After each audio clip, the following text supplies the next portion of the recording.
Chapter 2. The 5 Financial IQs. There are 5 basic financial IQs. They are: Financial IQ number 1. Making more money. Financial IQ number 2. Protecting your money. Financial IQ number 3. Budgeting your money. Financial IQ number 4. Leveraging your money.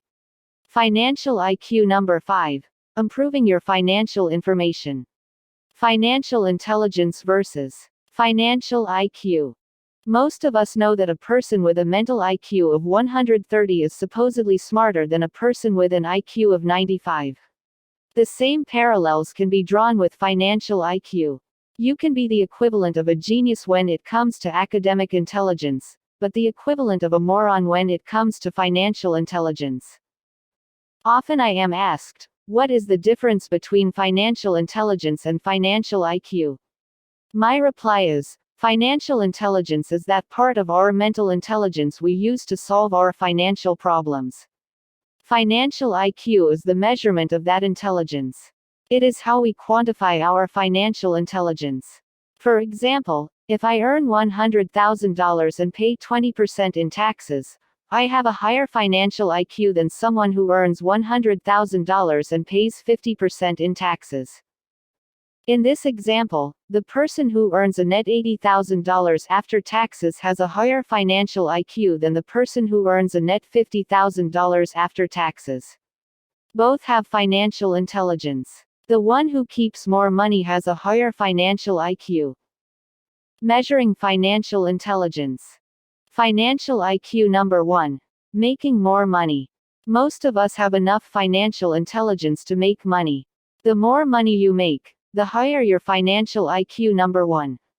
In other words, a person who earns $1 million a year has a measurably higher financial IQ number 1 than a person who earns $30,000 a year. And if 2 people each make $1 million a year and one pays less in taxes than the other, that person has a higher financial IQ because he or she is closer to achieving financial integrity by utilizing financial IQ number 2, protecting your money. We all know that a person may have a high academic IQ and be a genius in the classroom but be unable to make much money in the real world.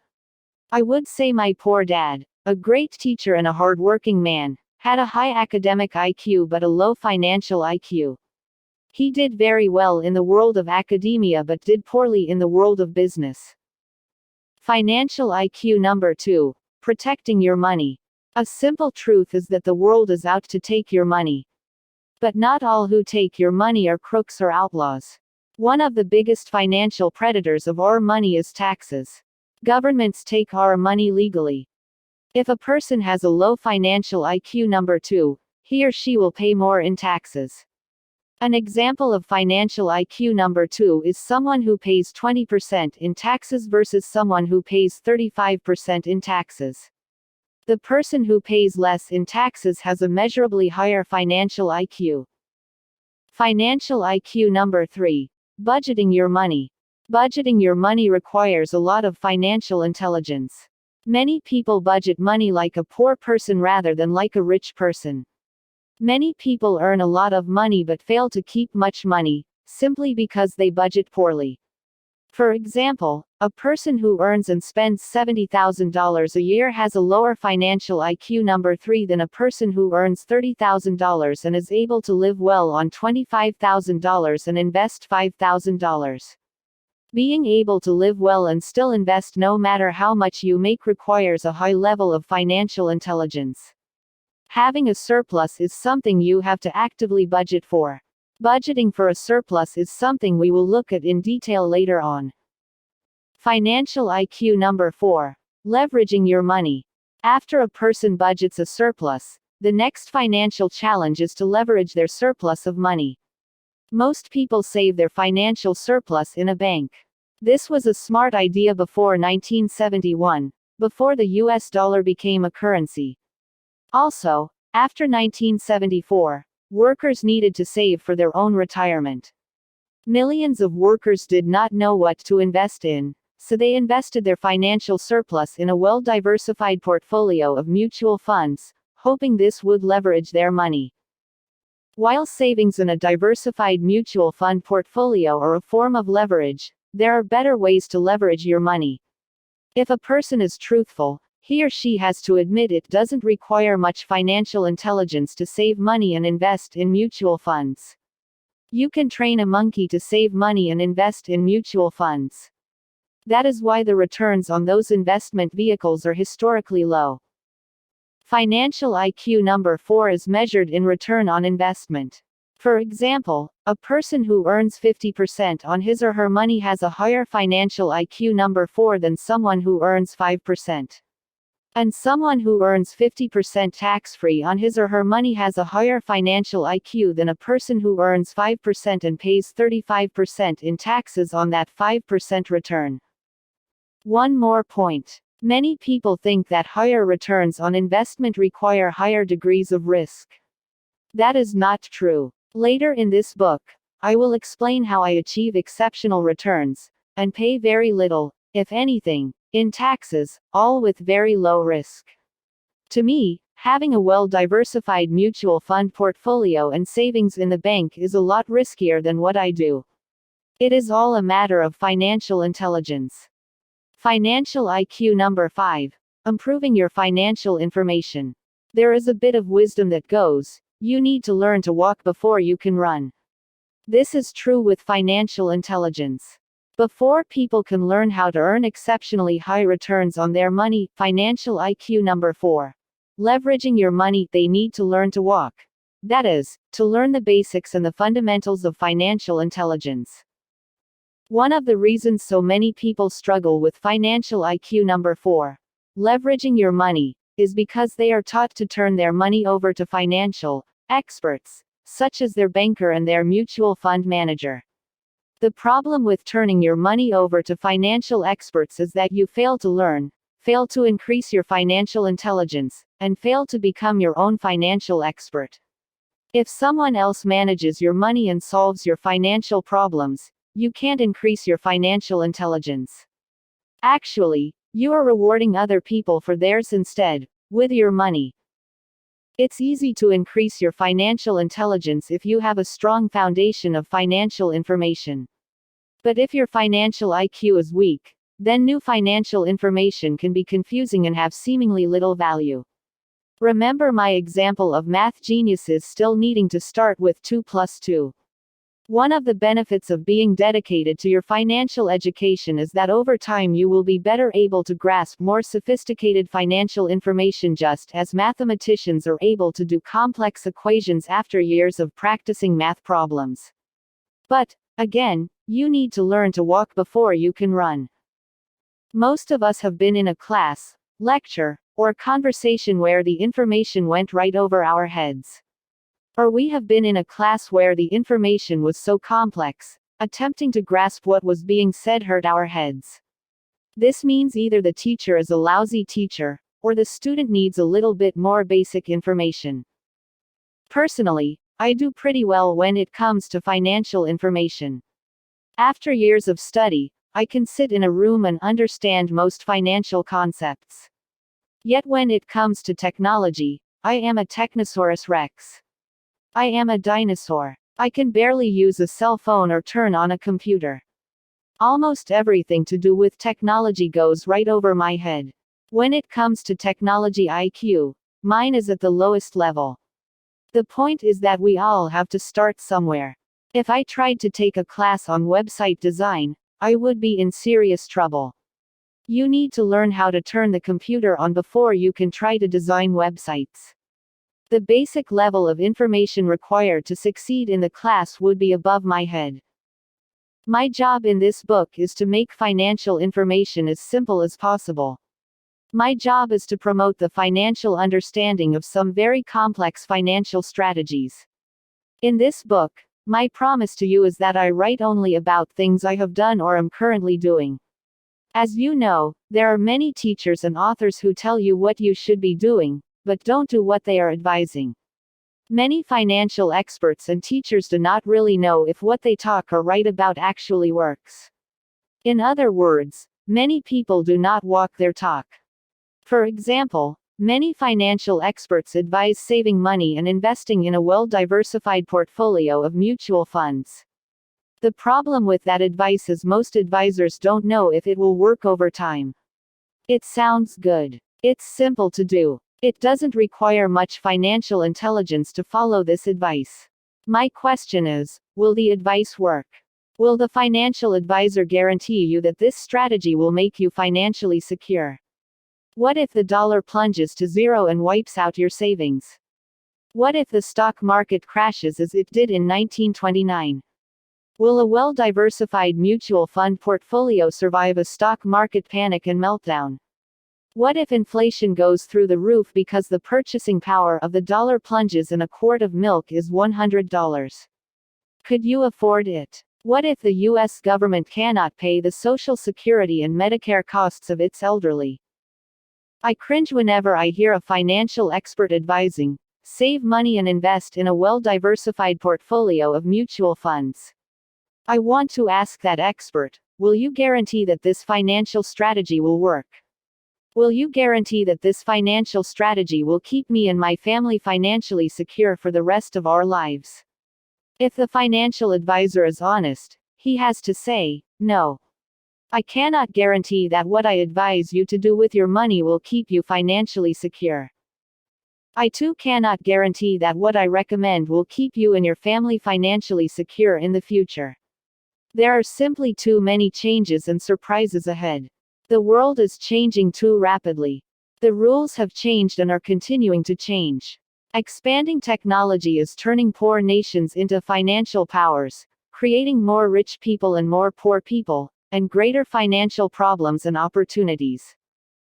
The reason I write, create financial products, and emphasize the importance of the 5 financial intelligences is because I believe the US and the world are in for an economic upheaval as we have never seen. There have been too many financial problems that have gone unsolved. Instead of using financial intelligence to solve them, we have thrown funny money at them. We have used old ideas to solve modern problems. Using old ideas to solve new problems only creates bigger and newer problems. This is why I believe the 5 financial intelligences are important. If you develop these 5 financial intelligences, you will have a better chance of doing well in a rapidly changing world. You will be better able to solve your own problems and increase your financial intelligence. Practicing what I preach. I want to assure you that I only write about what I do, or have done. That is why much of this book is written in story form, rather than as financial theory. This does not mean I recommend you do exactly what I do, nor does it mean what I do will work for you. I simply want to share with you my experiences, a journey of solving financial problems that continues today.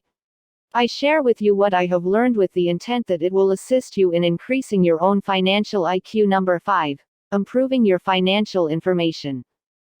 I also know that I do not have all the answers. I do not know if I could survive a massive financial disaster. What I do know is that whatever problems or challenges the future holds, I will look at them as simply opportunities to get smarter and increase my financial IQ. Rather than panic, I believe I can adjust and prosper because of my financial intelligence.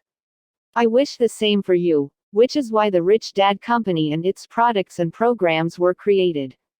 It's not about having the right financial answers, it's about having the right financial abilities.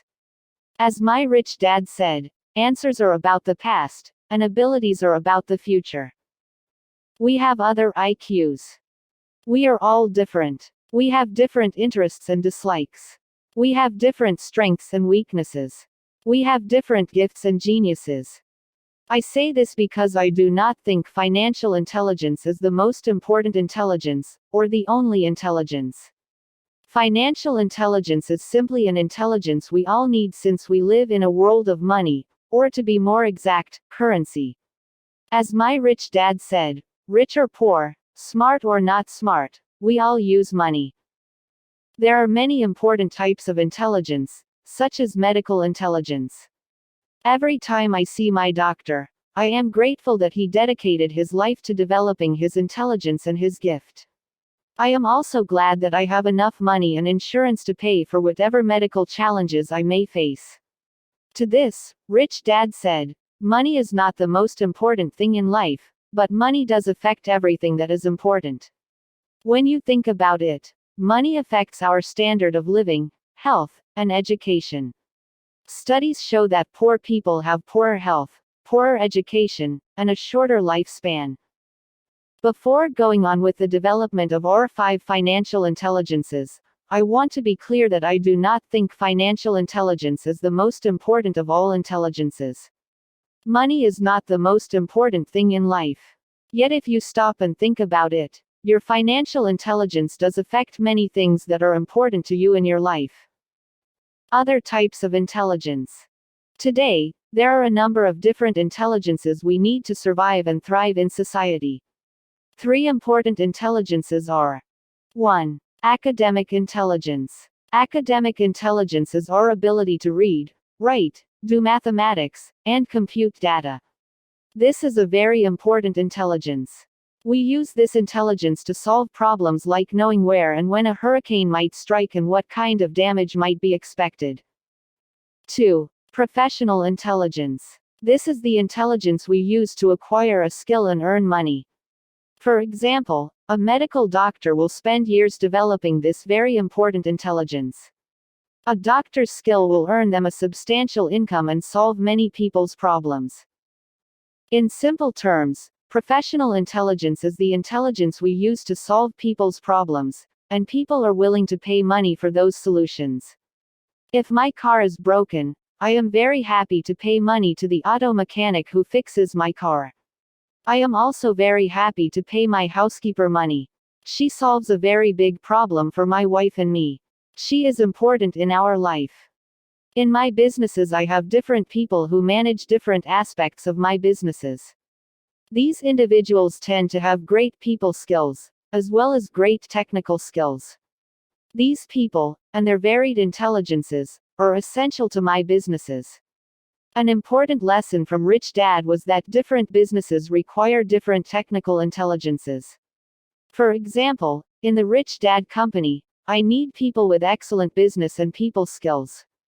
In my real estate businesses, I need people with technical skills, such as licensed plumbing and electrical professionals.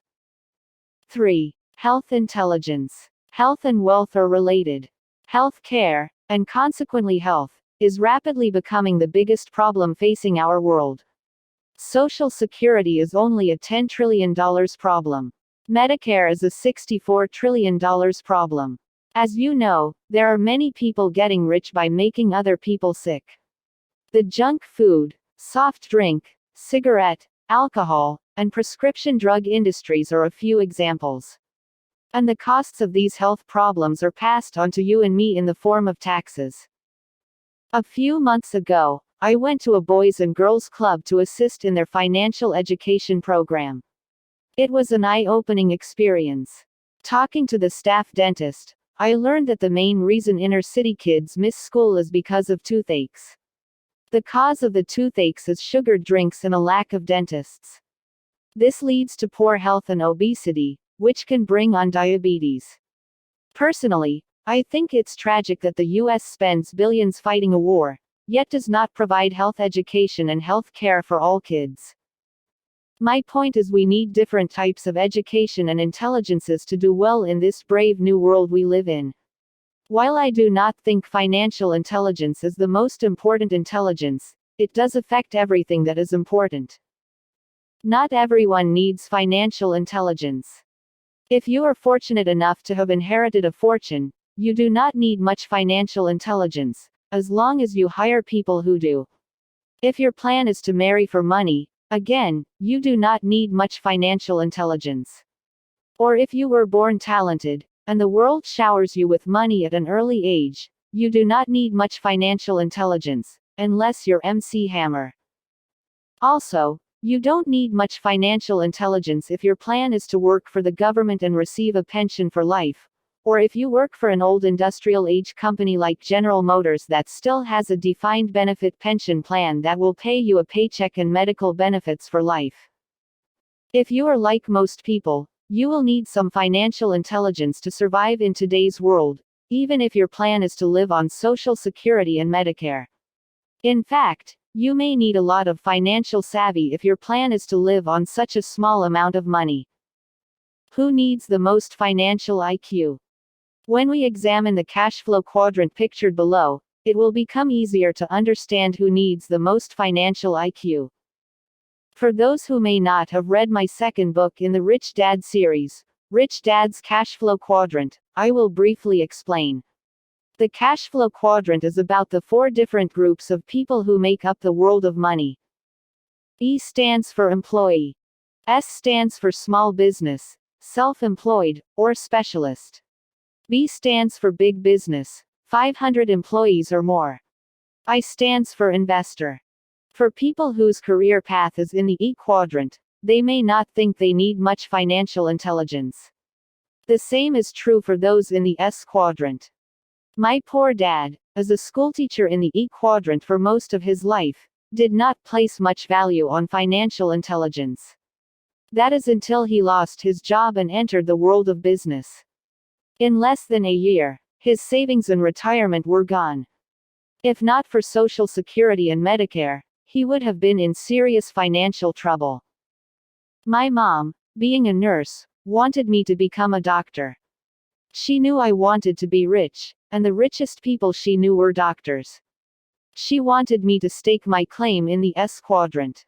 Obviously, those were the days before malpractice insurance costs went through the roof. Again, being a nurse, she did not see much need for financial intelligence. Her solution for me was to simply get a high-paying job. As you know, there are many people with high-paying jobs who have no money. If you want to be an entrepreneur who builds a B quadrant business, or a professional investor in the I quadrant, financial intelligence is everything. For those in the B and I quadrants, financial intelligence is essential because it's the intelligence that gets you paid. In the B and I quadrants, the higher your financial intelligence is, the higher your income will be. Rich Dad said to me, "You can be a successful doctor and be poor. You can also be a successful schoolteacher and be poor. But you cannot be a successful entrepreneur or investor and be poor." Success in the B and I quadrants is measured in money. That is why financial intelligence is so important. In summary, after 1971, the dollar turned into a currency. In 1974, businesses stopped paying employees a paycheck for life. As a result of these 2 major changes, financial intelligence became more important than ever. While financial intelligence is important for everyone, it's even more important for certain people, specifically those who plan on staking their professional claims in the B and I quadrants. One of the reasons our school systems do not teach students much about money is because most schoolteachers operate from the E quadrant, and thus our schools prepare people for the E and S quadrants. If you plan on operating out of the B and I quadrants, then the 5 financial intelligences are essential, and you won't learn them in school. In summary, the 5 financial IQs are: 1. Financial IQ number 1. Making more money. 2. Financial IQ number 2. Protecting your money. 3. Financial IQ number 3. Budgeting your money. 4. Financial IQ number 4. Leveraging your money. 5. Financial IQ number 5. Improving your financial information. Financial intelligence is the intelligence we use to solve our specific financial problems, and financial IQ measures, or quantifies, our results. And now on to financial IQ number 1. Making more money.